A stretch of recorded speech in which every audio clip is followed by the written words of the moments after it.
All right, well, it's after 6. We're going to go without them. Is that okay? Yeah.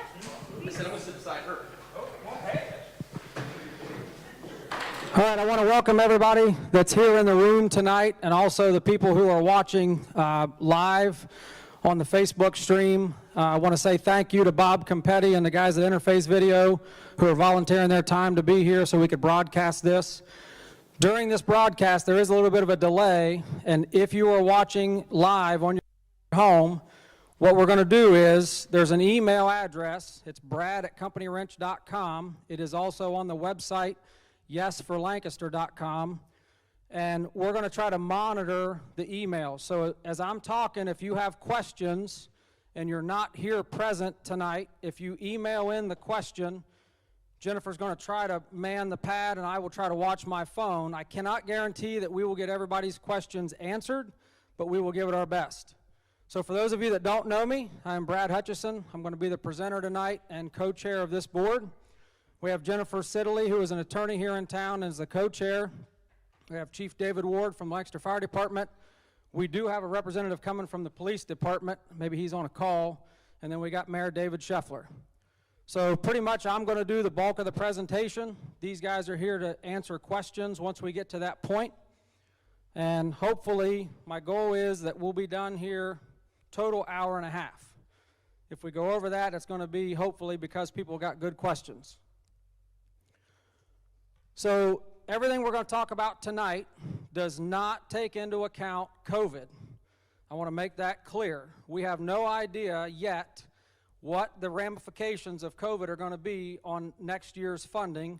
Everything runs a year behind. So everything we're going to talk about, the numbers that we have, do not have any consideration for the reductions that are going to be from COVID. One point I want to make, this is not political. So when I started asking people to attend these, I had one guy tell me, he says, well, I'd like to help you, but I don't get involved in political stuff. So that's fantastic, I don't either. I don't see how anybody could see this as a political issue. There's one fire department, there's one police department. If you're in the city and you need help, you're going to call a number and the same people are going to show up. So I don't want anybody to think that what's going on here is political. No one likes new taxes. I can assure you I'm a very, very, very large taxpayer, and there's none of us that agree or love to get our checkbooks out and write more checks. So when Jennifer and I was asked to do this, we said, under the circumstance, that we have got to get comfortable with the numbers first. We're not going to agree to do something if we don't know what all the history is. So we dug in. There's a lot of research that you got to do. 275-page CAFR reports, audited financial reports. But if you're going to dig in and you're going to really find out how did we get where we're at, the only way to do it is to sit down at the table and look at the numbers. Look at the past numbers, look at the budgets that are set for projections, and then try to figure out what we need to fix the problem going forward. I know people say, you got to cut. So since 2010, the general fund employees, there's been a reduction of 45 people. That is a combination of policemen, firefighters, clerks, engineering department, prosecutor department. I mean, across the board, for the last 10 years, the city has been making cuts in order to get by with the money that they have coming out of the general fund. So there's really nowhere left to cut. If we cut more now, it's going to be a reduction in services. It's not necessarily, I mean, you cut staff, but they're at a minimum level now to the point where you're going to see the reductions. If we cut more firefighters, the response times are going to go up. Firehouses are going to close, and police departments, they're not going to take your stolen bicycle call anymore because there simply will not be enough people to go around and fill those needs. A couple things we learn about the city that's different from typical business. As a business owner, and a lot of business owners that I see here, if we lay an employee off, we rely on the state unemployment office to make those payments. We pay a little bit every week out of their checks in order to make that compensation fund. The city, however, is 100% on the hook for unemployment. So let's just say that we decide we're going to cut 10 more employees off of the staff.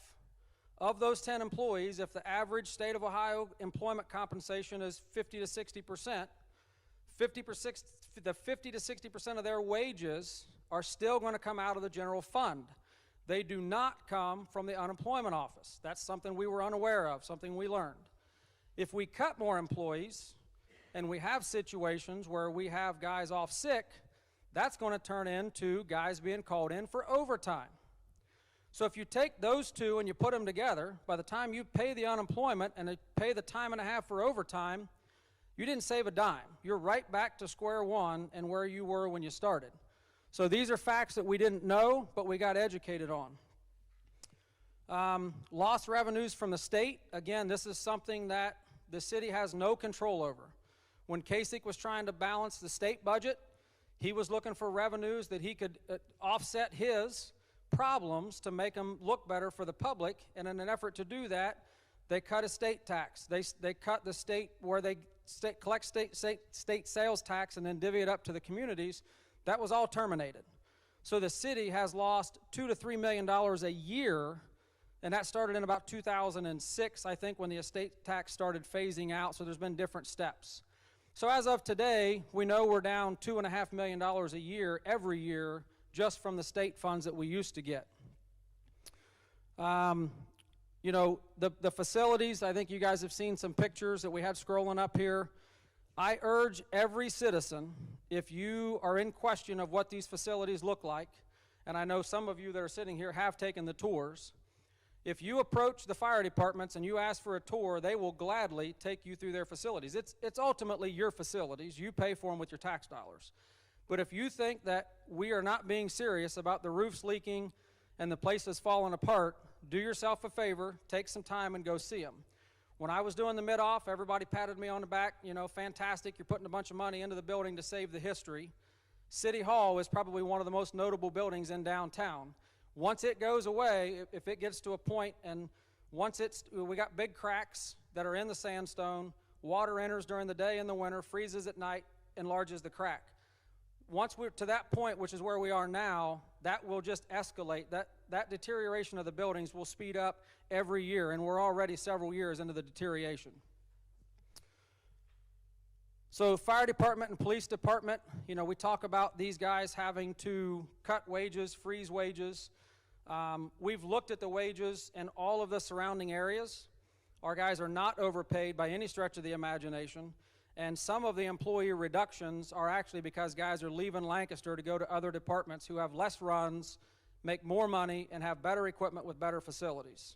So one of the things we done, we went and got pictures of Greenfield Township Firehouse and Pleasant Township Firehouse.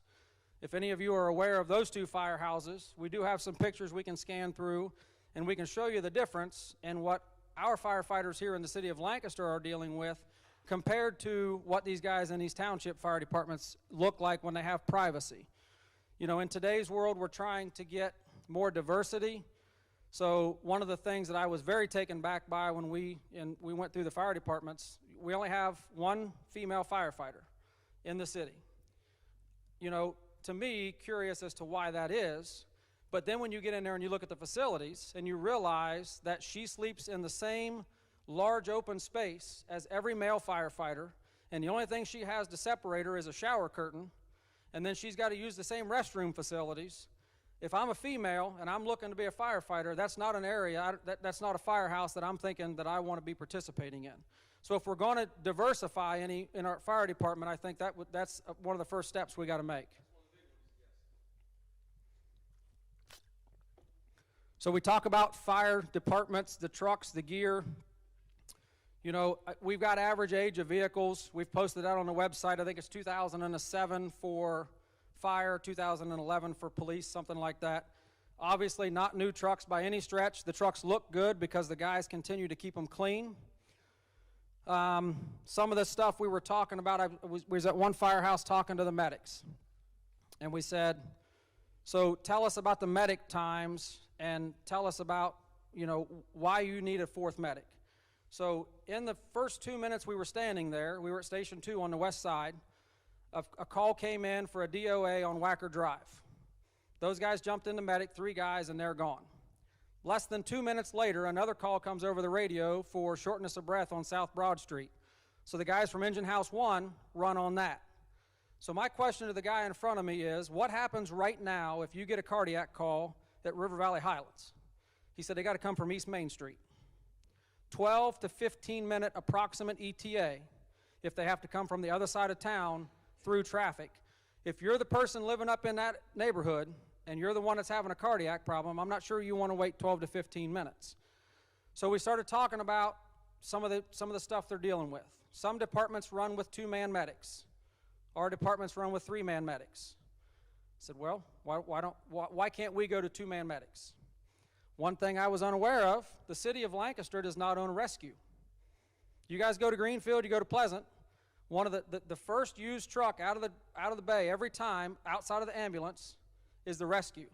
That's got the jaws, that's got all your cribbing, that's got all your airbags. Everything you need is on that truck.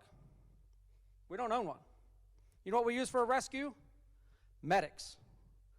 So the reason they have 3 guys, the guy in the back, and when they're on the way to the run, he's suiting up. So when they get to the call, he can get out. He's already dressed in his gear. And the other 2 guys who come in the front, then they can get out and get dressed. But he can immediately go to work. I had no idea there was no rescue. I mean, the medic guys are the ones doing the jaws of life work when they're coming to an accident. So to go to a 2-man medic, I mean, you've basically defeated every purpose that medic has in trying to get there. So when we're there and those 2 medics are gone and we're talking about, well, what happens if you need another medic? I said, well, you ain't even started to talk about some of the issues yet. So bed bugs. Who would have ever thought that bed bugs would have such a huge impact on the fire service? Almost every single day of every week, at least one medic is involved in a bed bug run. So when they go on a bed bug run, once they get that patient to the hospital and out of the medic has to go out of service. The medic's got to be cooked, and the fire department, the guy's gear, has also got to be cooked. Because if not, you just keep transmitting those bugs. Almost every single day, at least one medic is involved in a bed bug. So, you know, if you start thinking about those out-of-service medics, then you start talking about, why is our average EMS run to River Valley Highlands 7 minutes and 43 seconds, and why is our average fire run 10 minutes and 14 seconds to that specific neighborhood? Then it starts putting into perspective for you what these guys are dealing with every time they go out. Things that have been added in the last 10 years that, again, affect the budget, but really nobody has had any control over. Narcan. How many times did you guys administer Narcan last year, Chief? I think it was 140, I think the assistant chief said.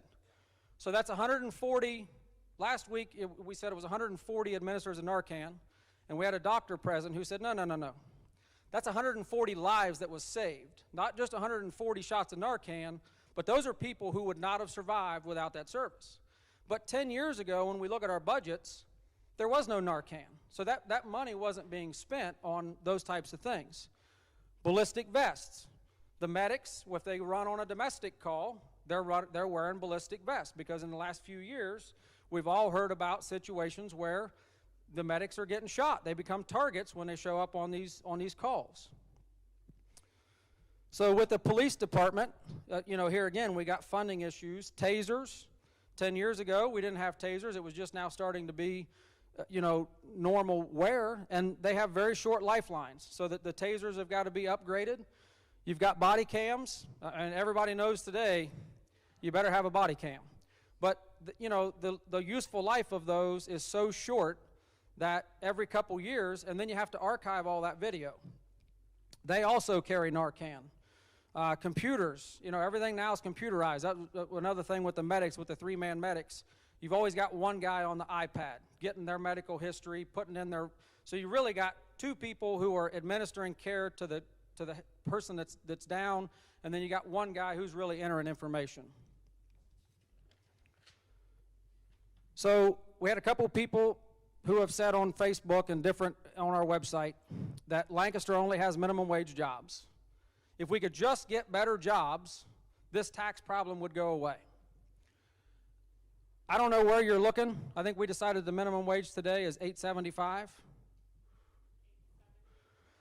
So Anchor Hocking, has anybody seen the billboards for Anchor Hocking? Starting wage, $15.71 an hour, $1,000 sign-on bonus, unlimited overtime. Magna, who we know is trying to hire 300 plus people, I believe their starting wage is about $15 an hour. We read an article in the paper the other night where Hobby Lobby is paying almost $17 an hour to their sales associates on the floor. So to the people that say that all we have is minimum wage jobs, I would say this: stop doing what you're doing so you can pass a drug test, and then you could get a job that would allow you to make more than minimum wage. But until you decide to do that, you're stuck at minimum wage, because those are the only people who are not drug testing. So commuter tax, it's been a big question.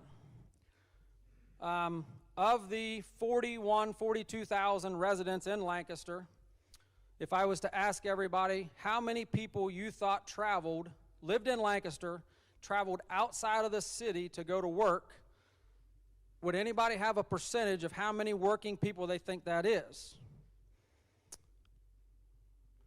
So it's about 4,000 people.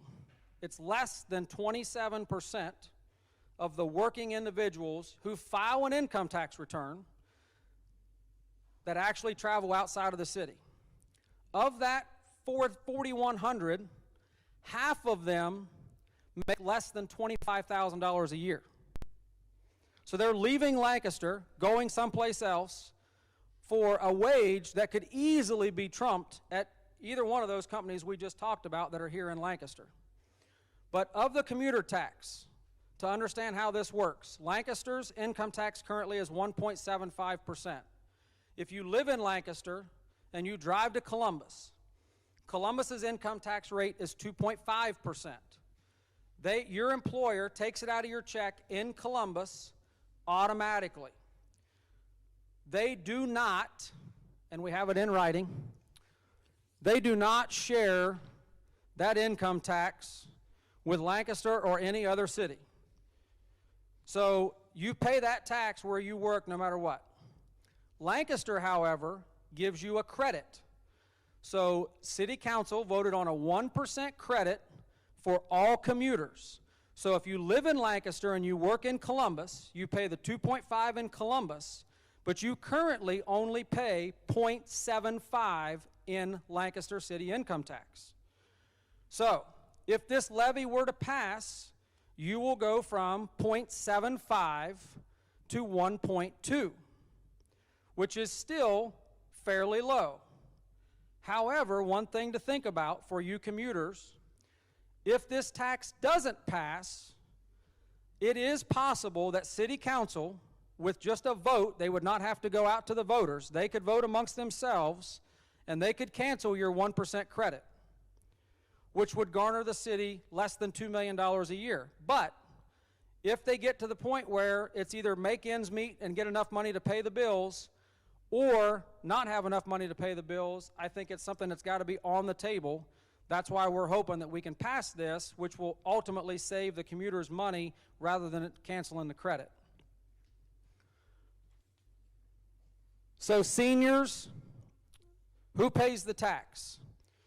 We've done a lot of research, had a lot of conversations, went to a lot of IRS websites.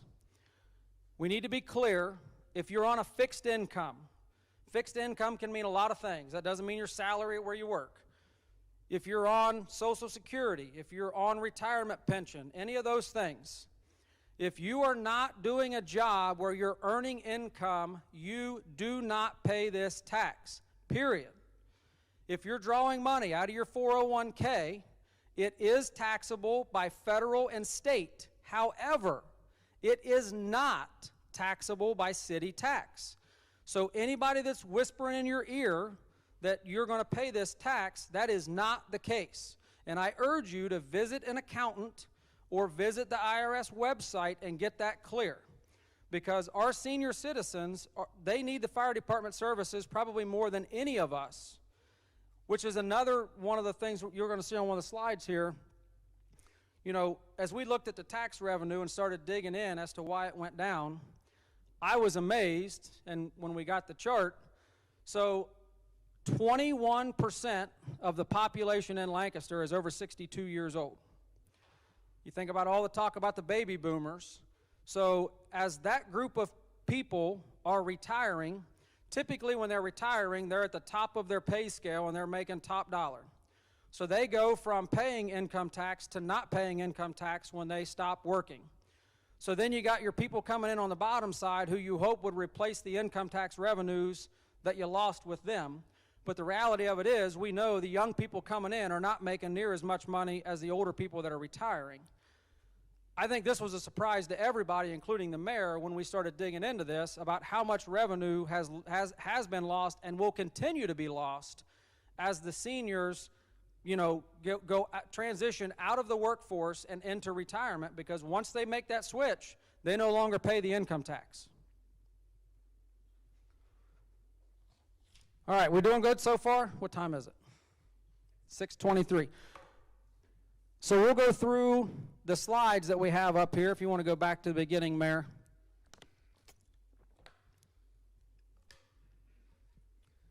I cut this down to 10 slides so that everybody wouldn't get bored. He had like 30 to begin with. Can you get me back to the beginning? That's not the beginning. Look at the screen. Good help's hard to find.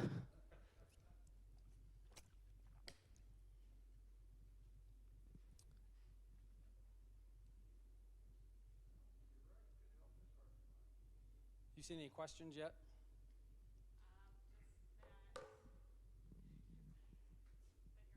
No. I've had somebody ask me, what is this going to appear on at the election booth? Is it going to be an issue number, or is it going to be, what's it going to be called so they know what they're looking for? So there are no issue numbers anymore on local issues. There is ballot language. Do you have it?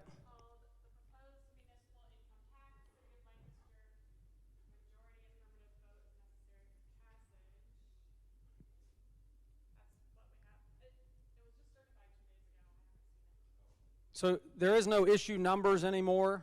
It will basically say income tax, and then it'll have some language about the increase. Operating and providing capital facilities for fire and police. Okay, so that's the ballot language that'll be on the ballot. So, kind of what we're talking about here, the city is looking to increase from the 1.75 to the 2.2, which is a 0.45% increase. We're thinking $4.5 to $5 million a year, again, based on the projections in place for the people that we know are working. So this is the one that probably took me the longest to understand, and this is the one that we talked about last year that me and Scheffler about got into a wrestling match about. I went to his office, said, you got to start cutting guys out of these other departments because they're the guys that can save you money. Save the police and fire guys. That was my first education on how government works. I'm not going to say that I think it's right, but so on the left is the enterprise departments. So water pollution, gas, sanitation. So all your services. So if you have a city water meter, you have a city sewer, all those things. So those are enterprise departments, and that money must stay within their department. No matter how bad the other departments need money, no matter how bad the situation is, that money cannot, under any circumstances, by rule of law, be moved out of those buckets. And we're going to refer to everything as buckets, because that's the easiest way to do it. So, of those departments on the left, that money is hands off. It doesn't matter what the situation is. City Hall could be falling in the street. We can't take money out of those buckets. So of the $127 million in the total budget, we talk about less than $30 million that's in the general fund budget, which funds basically your administrative offices and your safety forces. So of the total general budget for 2020, the safety forces were 92% of the total income tax budget. So if you want to know how much of that number is your safety forces, it's the majority of it. And then you start looking at your other departments, auditor, accounting, building, zoning, and we talked about this when we went through the count, and you'll see at the end, every department up there has essentially lost employees because we just don't, there's not enough money to keep paying everybody. That's why I say we're at a level now, if we have to make more personnel cuts, you're going to see it. You know, so far they've done a pretty good job at hiding it, unless you go to the buildings and look at some of the deterioration. So this is what we talked about with the state. You can see there that the funds that have been eliminated, the estate tax, which was great. You know, people who had estates passing it to their kids no longer have to pay a big tax burden. The downside is nobody gets that, you know, the municipalities don't get any of that money anymore. So $2.5–3 million in loss every year, just basically from the state contributing funds that no longer contribute. So this shows our population growth. I think, again, there's myths out there that Lancaster has shrunk. That is by no means the case. This kind of gives you from 2010 to 2020. We went from just shy of 39,000 to a little over 41,000.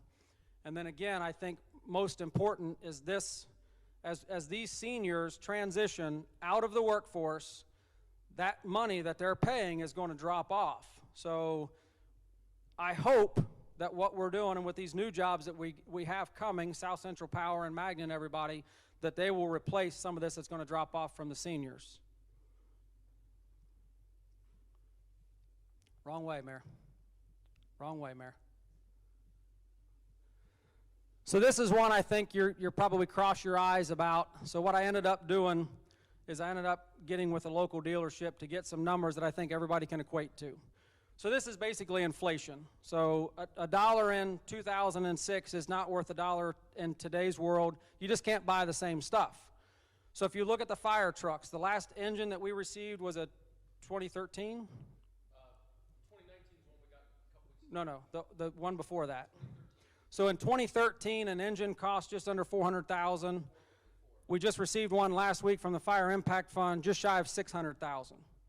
So if you go back to 2013 and you look at the buying power of the dollars and cents, you can't buy a truck today for what you could 10 years ago. And I just called a local dealership and I said, give me the numbers in 2008 for a standard pickup truck, average cost versus 2020. That tells you the number. $30,000 in 2008, $47,000 today. So in their budget, if they used to buy 2 trucks, now they can buy 1.5 trucks. There's just, the money just doesn't go that far, and unfortunately it keeps getting less and less. So growth of the city. So these are all annexations that have happened over the since 1990. You can see how much the city has grown, and I think everybody knows. So this is River Valley Highlands up here. So this is Station 2, this is Station 1, this is Station 3. Our longest average run times in the city are up here, River Valley Highlands. Now if you look at this, look at the placement of the firehouses, we've been saying for years we need to relocate and new firehouses. So all the growth is on this end, but this is the nearest fire station. So part of the funds, you know, we got the Fire Impact Fund, which is what's paying for the trucks. I'm sure a lot of you seen the post that we done the other day. You know, this brand new, almost $600,000 fire engine, not one penny of city income tax money went to buy that truck.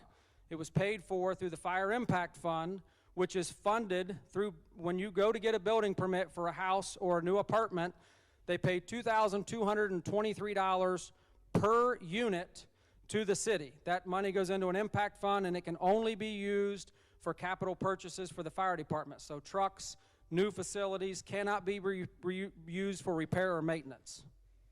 But a lot of growth over the last, 40 years. Yeah, no salaries. So how overworked are our police and fire departments? And just so that everybody understands, this is not simply a scare tactic to try to get you to vote yes for the taxes. So in 1979, we had 51 uniformed police officers with just under 31,000 total calls in a year. At the end of 2019, we had 64 uniformed police officers and a total of 62,280 runs for the police. Today, we have 62 uniformed officers. That number is even less. So fire department, again, 1979, you had 67 guys on, 2,601 runs. At the end of 2019, 69 guys on, 9,407 runs. Now, no doubt the bulk of those are medic runs. We have 3 medics in the city, but again, what we talked about earlier, it's not uncommon for all 3 medics to be out of service, which means they're either on a run, or the truck's got a bed bug issue, or they're there's a lot of different things that mean out of service if these guys are out on a call. So with that, then we have to call in mutual aid. So then you're calling Pleasant, Greenfield, whoever has the capability to make that run within a normal time.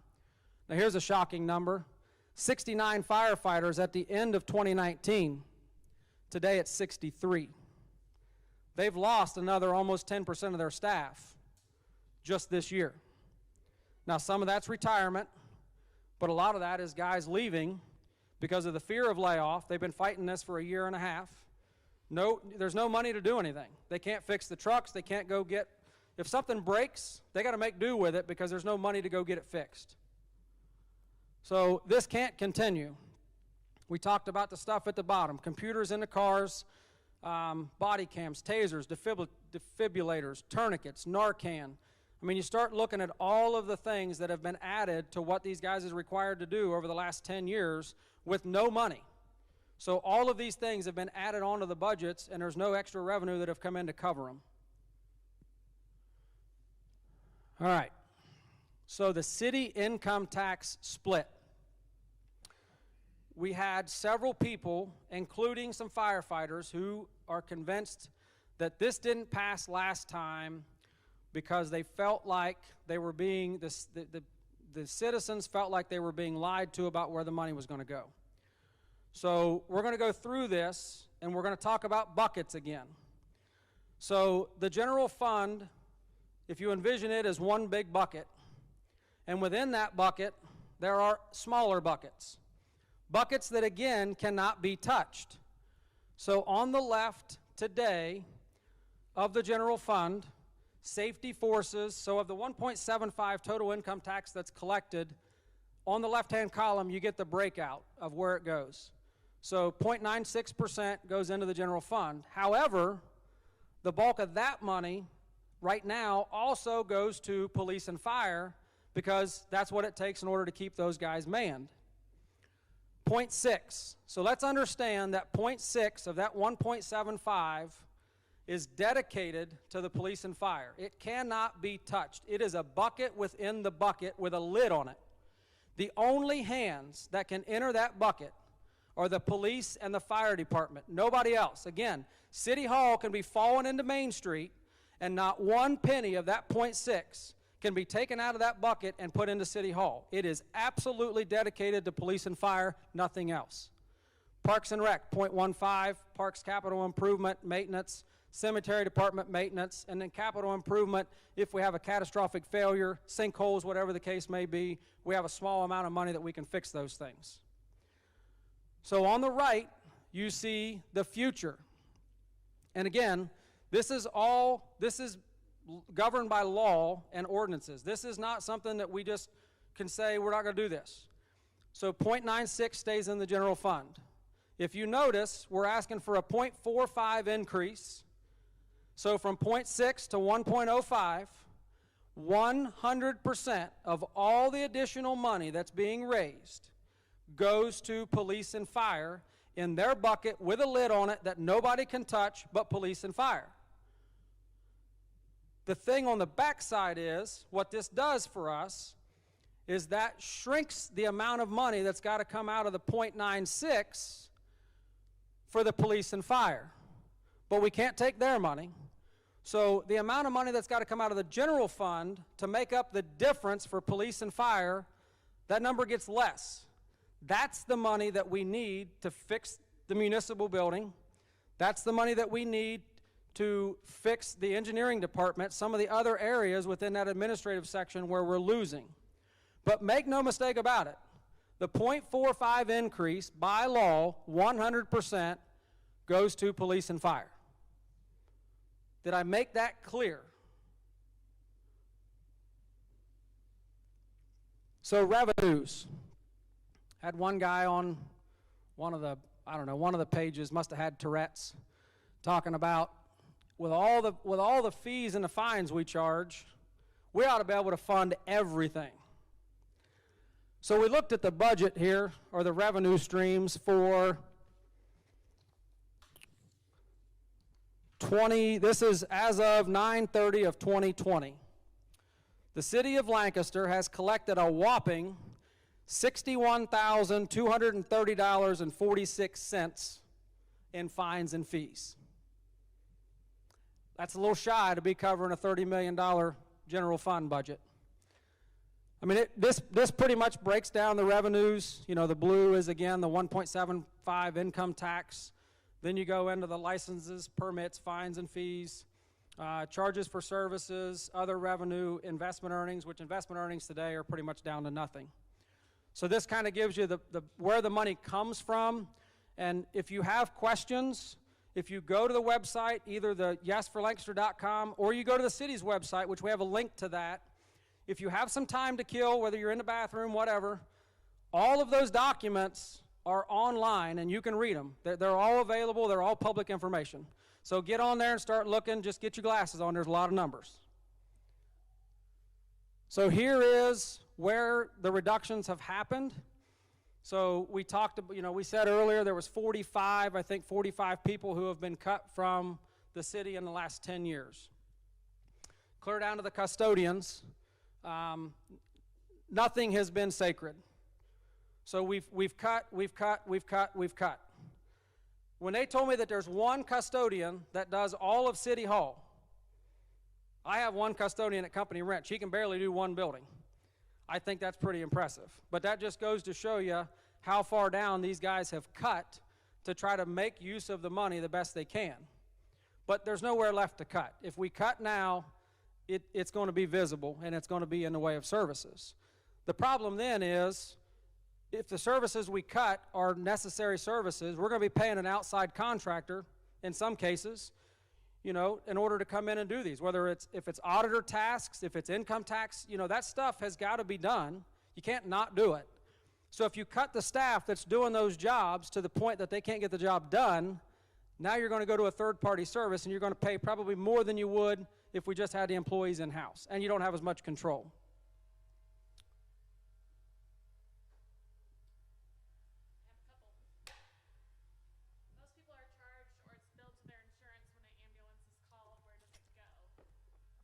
That is in the fire department's budget on your revenues. They're talking about billing of the ambulances. So it is in the fines and fees as well. So of the $61,000 giant number that we've collected. Well, the fines and fees are higher than that. Traffic fines are $61,000. Okay. Do you know how much you've collected this year or last year? I can top it last year. Generally, we collect net about $1.2 million. That goes to the general fund. Now, out of that $1.2 million, we pay 7.97% to our EMS billing agency. So somewhere probably 1.15 million last year went from our services to the general fund. Soft bill. So to be clear about how this works, Grandma falls, they call 911, ambulance shows up. They send a bill to either the insurance company, Medicare, Medicaid, whoever the co-responsible party is. But they only collect what they're willing to pay. What is your average collection per run? Right. This is amazing. I got called out on that one day. Somebody said on Facebook that it was like $1,000. An ALS, which is like if you have a heart issue and we run out, we start an IV, we give you drugs. An ALS is probably $1,000. We get about $200, and it varies by month, $220, $240 on that run. So of the they collect 20 to 25%. Now, unlike hospitals and medical facilities who then turn you into collections, any of this money that's not paid goes away. That's why they call it soft bill. There is no collection efforts. There is no chasing you to try to hound you to get the money. Yeah, You should never see, now occasionally we mess up, but not very often. You should never see a bill from Lancaster Fire from us transporting you. However, if we are busy and a mutual aid comes in, then you may see a bill from them because it's not us picking you up. So. no, if they, do they, It's a soft bill. it's soft bill as well. Soft bill. So in other words, we don't go after anybody, and they don't come after our citizens, and we don't go back after theirs. A basic, it's all average, but it's probably billed at about $400 or $500. But again, the average is about $200 by the time it's all said and done. You got 3 medics on the truck. The truck, average run's probably an hour. Is that comfortable? So of that, you're getting a couple $100. Right. Okay? It doesn't even pay for your. We used to have we call them squeezers, when automatic CPR, just the belt itself. We switched at a big cost, but we switched. That was $100 just for the belt every time we went on somebody. If we go on a Narcan run and we innovate those guys, and we do all the work that we do, you're looking at probably $300 to $500 just in material for that. Narcan, we pay $40 to $40 some for Narcan, where they can get it free. We pay $40. COVID, for the nebulizers, for those who are not familiar with, if you have a problem breathing and we give you a treatment, a breathing treatment, they just changed that because if you've ever been in a hospital and they put you on a nebulizer, you see all that steam coming off, right? Vapor. Well, this thing now stops that. So that went from $2 to 10 to 12. It just keeps going up. Next one. So people on the live stream cannot hear anyone. Closer to your microphone.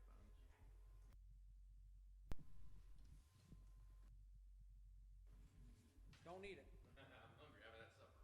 Actually, just take it off and hold it. I think it'd be better because I'll start singing, Bobby.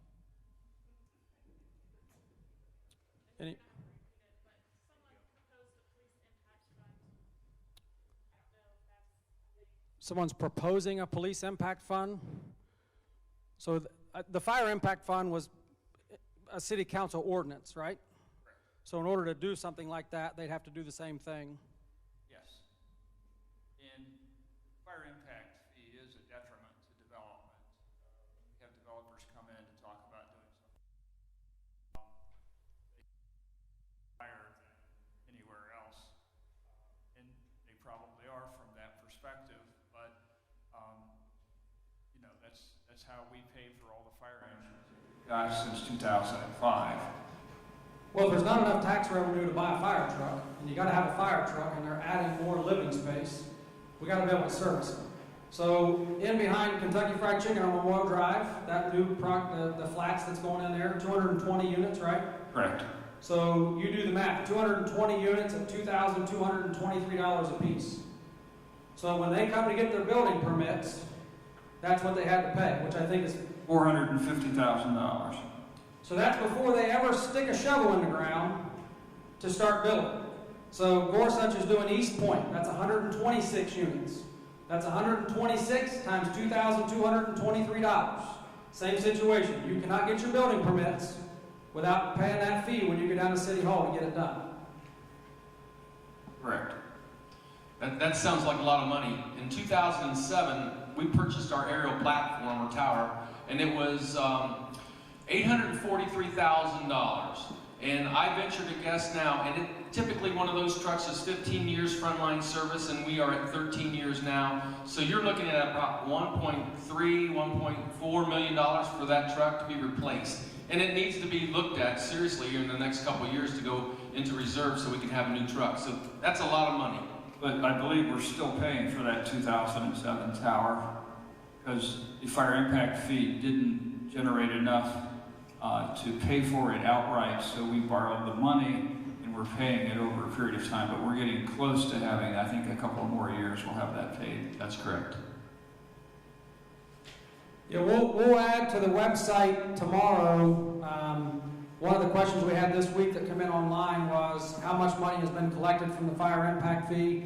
So we just got that information tonight. We had to do some digging, but from 2015 to 2020, we have all the revenue numbers. It looks to me like average it's a couple $100,000 a year. and we think going forward, because we have a large amount of development at the moment, so between the flats behind Kentucky Fried Chicken, Gorsuch's East Point project, Gorsuch's City Gateway project, and then Timber Top, we think between those 4 projects, there's probably $1 million, close to $1 million. Yeah, there's also in 2 developments, Misty Meadows and Overlook, another 60 to 70 single-family homes that will be built. Most have been platted. Some building permits have been issued. So over the next year and a half, we'll probably have another 60 to 70 single-family homes, all of which pay $22, $23 per home.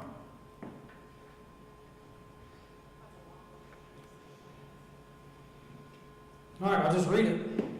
So one of the questions is, why an earned income tax?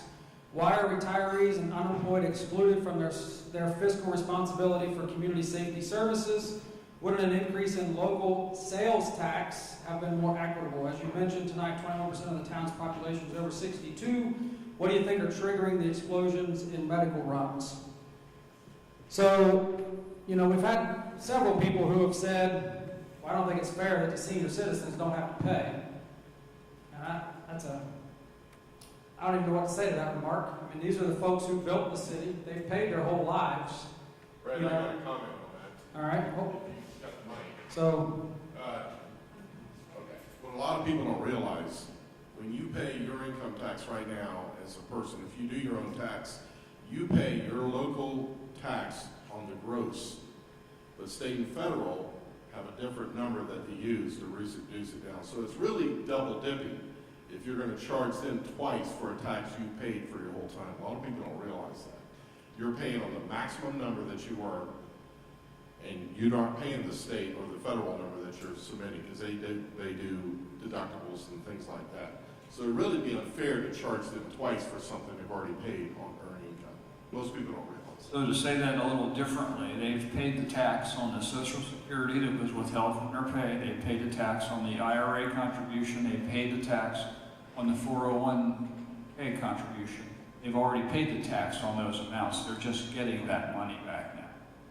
and from a sales tax standpoint, can you even do, you know, could you say in the city of Lancaster, we're going to raise the sales tax? Again, I'm not a tax guy, but No, we cannot raise it. The city has no power to raise the sales tax. The county can, and we have the lowest sales tax rate probably in Ohio, 6.75%.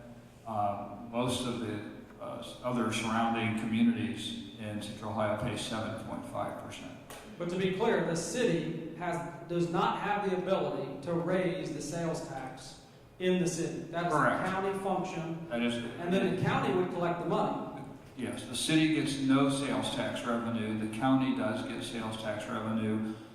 It's maybe possible to increase sales tax by a vote of the citizens.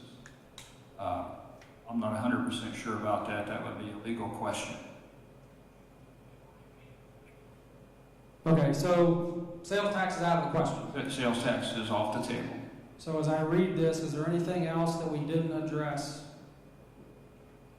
There's one more from Facebook if you haven't seen it. Okay. How long does the city estimate the increase will last in terms of years before another tax increase would be needed for this department?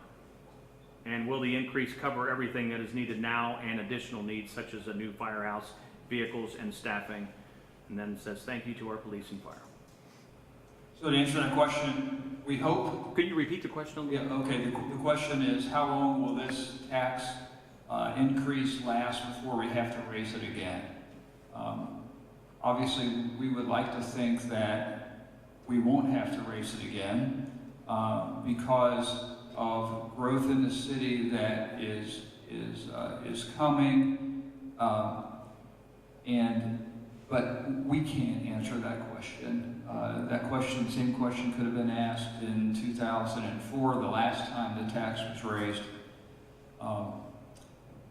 So I don't know. We would certainly never plan to have to raise the tax again in 10 years or 15 years. What was the second half of that question? Second half was, will this increase cover everything that is needed now and additional needs such as a new firehouse, vehicles, and staffing down the road. Yes, so what is planned with this tax increase is to add a fourth staffed medic. So Brad said we have 3. We will add a fourth medic, which takes 12 firefighter medics to staff that. The cost of that is $1.3 million a year. First of all, we plan to restore the cuts, authorized strength for fire and police up through 2019 was 70. We reduced that in the budget to 67 for each department. And now because of retirements, departures, we're down significantly below that. As Brad said, we're at 63 in fire and 62 in police. We want to restore that authorized strength back up to 70. That's step number 1. That will cost $800,000 a year to get to that point. We want to add the fourth staff medic, which takes 12 firefighter medics at a cost of $1.3 million a year. We want to add another group in the police department called a directed patrol unit, which will be available to pay for calls and things that we can't do now. Right now, we can't do lockouts. If you lock your keys in your car, we will not respond unless there's a child or a pet locked in the car. There are lots of other calls that we get are not high priority. Brad mentioned somebody stole my bicycle. That would be one that's down at the bottom of the list. Another favorite is my neighbor parked his car in his driveway, but he blocked the sidewalk. And my child wants to ride his bicycle on the sidewalk and he can't because there are lots of calls like that. So that cost is $800,000 a year to add a sergeant and 3 officers plus the equipment and a car to do that. There are lots of other cuts. Typically, we try to replace police vehicles because they get beat up, they have high mileage, they don't go out of the city, and we tried to replace 3 every year. There was nothing in the budget in 2020 to replace 3 cars, and so we're getting behind there in maintenance. The new police car cost around $30,000 without all the special equipment, radios, computer, and all that stuff that has to go into it. So there's a lot of needs. City Hall, as Brad said, and all the city buildings, the firehouses, the police department, City Hall. We have estimates of something over $3 million, and that was 3 years ago, so inflation has probably eaten that. To fix all the problems in City Hall, the leaks, the cracked sandstone, everything needs tuck pointed. There's the famous one face of the clock that doesn't work that some people would like to get fixed. But yes, to do the building repairs and upgrades that are needed, we would borrow the money to do that and pay it off over a period of years because it has an eventual fourth firehouse. Yes, and eventually a fourth firehouse is revenue and So this is where we may not agree, and I hope the firefighters don't get mad at me for this, but I don't believe we need a fourth firehouse. I think we need relocated 3 firehouses that are of modern age and repositioned to serve the city. I am not a fan. When I look at everything and I look at other cities our size, I would rather do 3 firehouses strategically placed with the right facilities, and I think we can do it with 3. We had a study done in 1999, Kellerman Associates, and that's what they suggested, that now this would be kind of hard for us firefighters, but Engine House 1 and Engine House 2 would be vacated. Engine House 1 would be hard for us. One needs to become a museum. It does, and we love that place. But then again, build 2 stations, like Brad said, is what the study said back in 1999. If you want to see some contrast, look at our fire stations and then drive up 188 and look at Pleasant Township. Do you have the pictures? They're on the zip drive. Yeah. So while we're talking, if you want to put some of those up there. So one point I want to make, we talked about the police cars. We try to replace 3 a year. So they did get 3 cars this year, but they were paid for in the 2019 budget. But the cars were received in February, and today one of those new cars is still sitting not being used because they don't have the money, the resources, and the people to outfit the car. That's how bad it is. We got a brand new cruiser sitting because we can't get it put together because there's not enough time, money, and resources. So yeah, we got a car. It'd be nice if we could use it. It's sitting in the shop. All right, so one of these, another question I had is, and this doesn't make sense to me, but I understand 100% of the money raised off of the levy will have to go to the police and fire. Will the city be cutting police and fire budget by any amount if this levy passes to use elsewhere with the new income untouched? So, as we said earlier, the new 0.45 increase is 100% police and fire. This does free up money from the general fund, so not as much general fund money has to go to police and fire from the general fund in order to keep them staffed. So, the result is we will have more money left over in the general fund that we can do other things with, which are the things he just talked about. The dedicated money would be for police and fire. The extra money would go towards all these other things that we talked about. Engineer's office is down on staff. We have the city hall and everything, you know, the buildings that are deteriorating. That extra money would go to pay for that. If anybody in the room has a question, raise your hand. Ms. Disser is going to come around with a microphone, but we are going to ask that you use the mic so that the people that are online can hear what you're saying. So here's a slide I just put up. It shows the current budget of $19,200,000. The 0.6 safety forces levy raises about $7,200,000, so $12 million comes out of the general fund.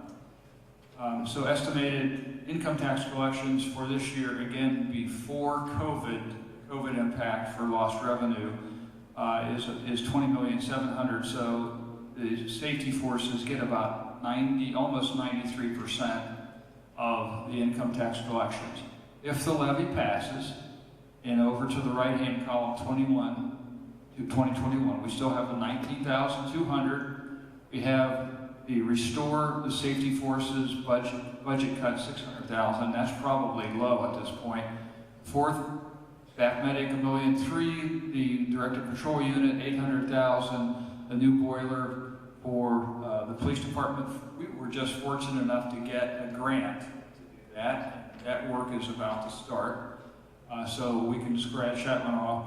And inflation for 1 year at 2.5% is $550,000. So the total police budget will be $22,550,000.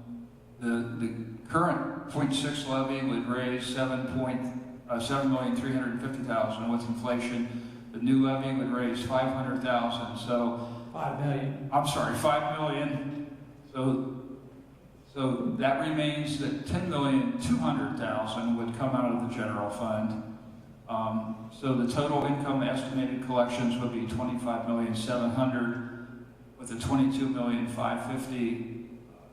Safety forces would still be getting 87.75% of income tax collections. So again, to be clear, 100% of the increase goes to police and fire. There's no money anywhere else other than that. But if you look under the general fund to safety forces, that's where we pick up some money that we can do some other stuff with, like fix City Hall. So from $12 million to $10.2, they're still increasing their budget, obviously by $5 million with the police and fire. But then we pick up $1.8 million that we can use for things like fixing the buildings and the sidewalks, the stuff that desperately needs to be done in the city. Kind of speaking, and I see Chief Shupp back there too. You want to speak as well. If this, and I'm hopeful this levy passes, and talking about getting our staffing up, the reality of the fact is we only had 10 people take our test a month ago.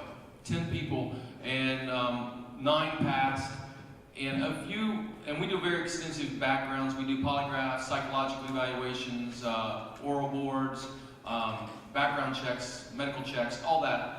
It can take 3 to 6 months to bring one person on. So if you have 9 people realistically, if you get 1, that's great. If you get 2, that's phenomenal out of 9. Right now we're at 63. In 08 we were at 92. We're down to 29 guys. Plus we just lost a secretary. To get back to say 83 or 84, it's going to take us a long time. to get the people interested in coming to Lancaster to stay and to get our staffing up. So it's really important that this passes, but it's going to take a while to get up to where we need to get. The layoffs that have happened in the past has really kind of tainted the departments. And we probably got more fire guys in here tonight from a representative standpoint of each department than anything. But I think if you would ask them one-on-one, they would tell you that the history of laying people off makes people not want to come to this department. So when those kind of things happen, if they get an opportunity someplace else for even a little bit more money or better facilities, when we're talking layoffs, those guys are gone. So then we're starting over. So you start talking about this process they got to go through. They got to take the civil service test, then we got to do the polygraphs, then we got to do the backgrounds, then we got to do the testing, got to send them through the training. So we lose one. If he's been here 2 years and he's been through the training, it'll take us another year, plus all that expense just to get him up to speed. So we're down to 62 today, or 63 firefighters. So, and that number was 69 at the end of the year. So we've already lost 6 more this year. So think about the ramp up that it's going to take to get those guys trained. That's not an easy task, and it's not cheap. But we don't want to be trainers for everybody else. We don't want guys to come in here as rookies, get through the training, only to go somewhere else because, well, we don't, in 2 years you guys are going to lay people off. We're not going to be here. So we got to get rid of that stigma within the city so that they know that we're going to keep the firefighters and the policemen. It has to be. As the city grows, we've grown in size, we've grown in population, but we've shrunk our safety forces. That doesn't even make sense to me.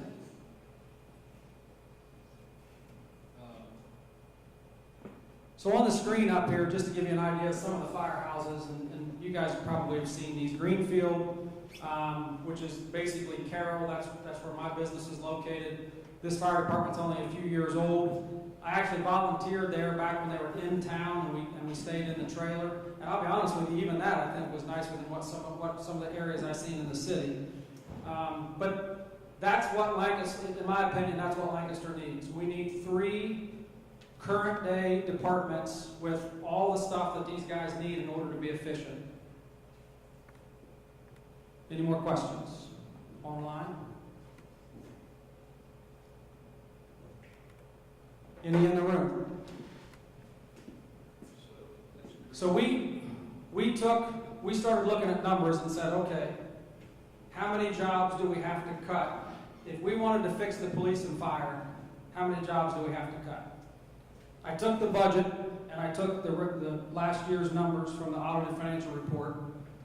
If we cut every single employee, everybody, the mayor, the service safety director, the accountants, the judges, the probate, everybody, the total revenue is $3.72 million. Less than what we need to fix the police and fire. And that's with 0 employees outside of police and fire. Everybody gone. Courthouses are empty, city hall's empty. If that gives you an idea when you start talking about, well, we just got to cut some people. You can't cut enough people. We can't get there from here. It's not a cost issue, it's a revenue issue. We must get revenue if we want to fix the problem.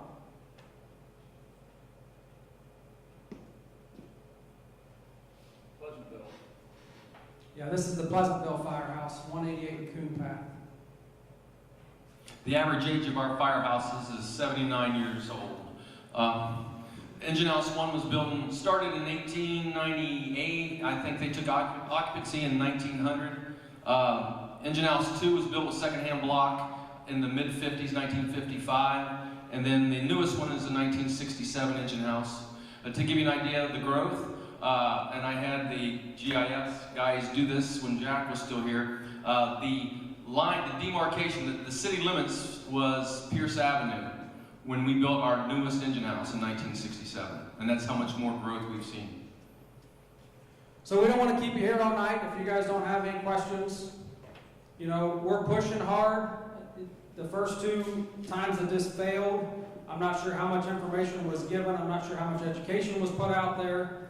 We're open. We're an open book. If you have questions, if you want to see something, if you want us to sit down with you, all you got to do is send an email or send a notice to Facebook. Whether you want to meet with the chiefs, or you want to meet with the mayor, or you want to meet with Jennifer and I, all you got to do is make the request. We've looked at the numbers, we've poured over all the expenses. It's not there. We cannot get there from here on the current money that's coming in. We must pass this levy in order to move forward. So, I'm taking time away from my business to run the campaign. I've spent $10,000 of my own money in the past 2 weeks with all these flyers. If you guys have seen the billboards, there's billboards up, there's direct mailers going out. I mean, we're going to give it everything we got. If we don't get it passed, it ain't going to be from lack of effort. But what we need is more people to talk about it and more people to educate the other folks. I know there's a group of people who says, I'm not voting for it no matter what, I'm not paying more tax. That's fine. We'll get that group off to the side. We need to focus on the people who are open-minded, who will look at the numbers. If you look at the numbers, there's no other options. And there's not, I'm not saying there's not room for improvement. There's always room for improvement.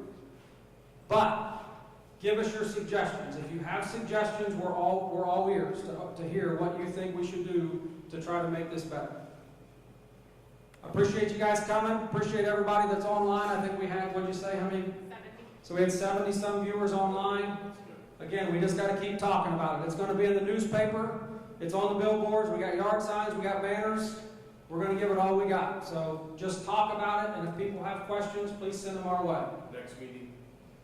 Tuesday night.